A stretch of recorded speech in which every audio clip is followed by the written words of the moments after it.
There's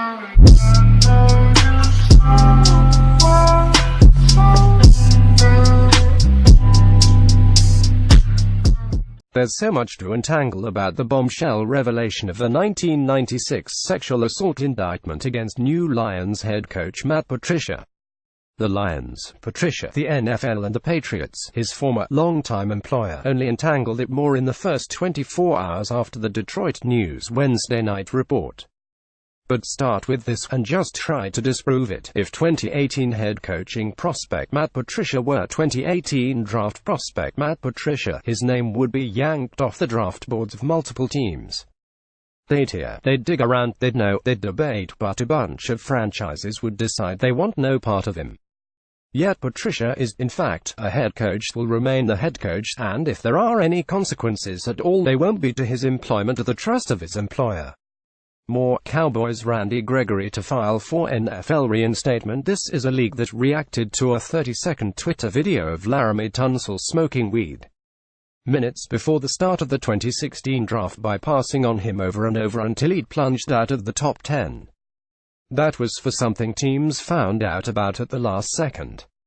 The 4-month lead up to the draft is always filled with the kind of scrutiny prospective FBI agents would envy.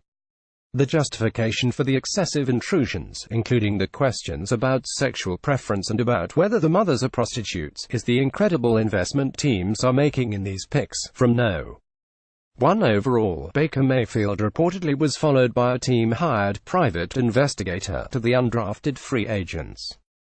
But Matt Patricia made it through 14 years with the league's tentpole franchise, the one with the hottest possible spotlight on it on and off the field, including as a coordinator for a team that went to the Super Bowl 3 of the past 4 years without anybody anywhere seeming to know he and a friend and teammate had been indicted by a Texas grand jury on suspicion of assaulting a woman while in college. This is where a grand insight about the NFL, its priorities and its double standards would normally go. But who even knows if that applies here? No, it defies every thread of logic that a league, and a franchise, to be sure, that functions as it does would miss something this big, no matter how it was resolved. On the other hand, knowing the recent history of the Patriots and the NFL, it's no less logical than anything else. Consider this, too, from the news story, which quoted veteran defense attorney and former federal prosecutor Keith Corbett about the impact of charges like this. On a personal level, it's a brand that stays with you forever. There's no way to get around it. They never had a chance to defend against it, and there was no finding of guilt, but from a public perception standpoint, this is a thing that may follow them for the rest of their lives. For Patricia, though, it did not. Got around it for 22 years. Explained that the NFL is all about investigating lately, too. The question that has haunted the league for most of the past decade is who knew what, when, how and why.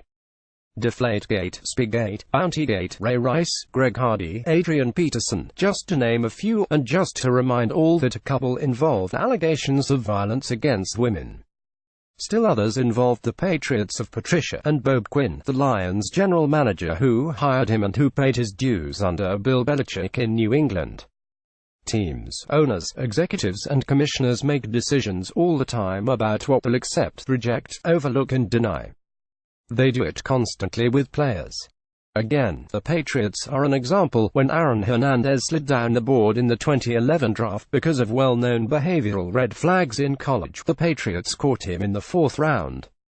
More complete NFL draft results. The assumption always was that every team puts every important employee through the same scrutiny.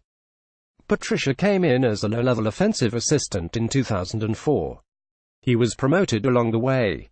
He had been on the head coaching radar since 2015. The Giants were ready to hire him this year had he not picked the Lions. On Thursday, Patricia said the indictment never came up, it was never asked, it was never an issue, and has never been part of any process I've been involved with before, including with the Lions.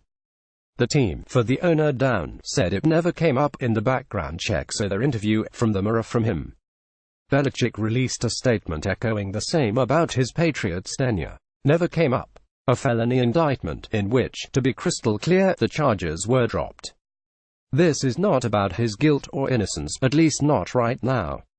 But understand, this was a grand jury indictment of a man who subsequently coached at a high school, 3 universities and the defining dynasty of this era in the NFL, and who had moved up the ladder from outside the sport's normal job pipelines, as an engineer at an air and filtration company, which would seemingly demand an extra level of check into who this guy was and where he came from. That entire 20-plus-year journey to the pinnacle of his profession, without anyone finding out about an indictment. Not a complaint, a probe, an arrest, a detainment, an arraignment, an indictment. This, in a league where an anonymous mere video clip can alter the course of a player's career in an instant, just because that's what teams can do. No, it does not make sense. Except in all the ways it makes perfect sense. It's the least plausible and most plausible thing imaginable. It's the NFL in 2018 in a nutshell.